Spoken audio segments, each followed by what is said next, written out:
Deloitte survey found that 80%, that is 4 out of every 5 workers in India, reported struggling with a mental health issue in the past year. This isn't some fringe issue.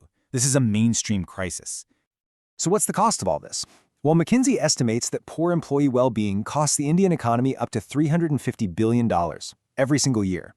This isn't just about how people feel. It has a gigantic, tangible economic impact. So what happens when you combine these intense psychological pressures with a national burnout crisis? Well, you get a fundamental reevaluation of what it even means to be successful. The old definitions are starting to crumble under the weight of this new reality. For generations, success in India was all about relentless achievement, right? It was tied to family honor, to getting that next promotion, to your salary. But that pressure cooker environment is exactly what fuels the burnout we just saw.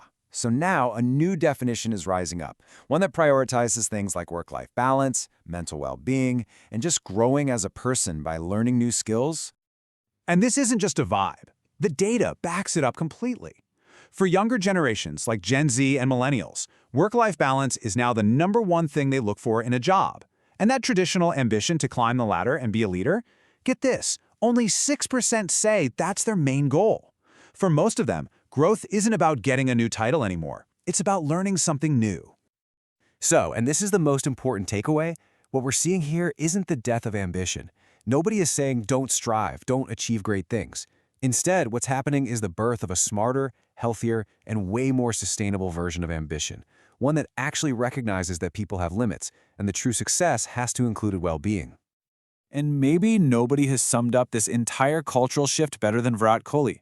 Coming from one of the most driven, high-pressure athletes on the entire planet, a simple statement like that is actually revolutionary. It's a feeling that echoes in the choices of Deepika Padukone, Zakir Khan, and Arijit Singh.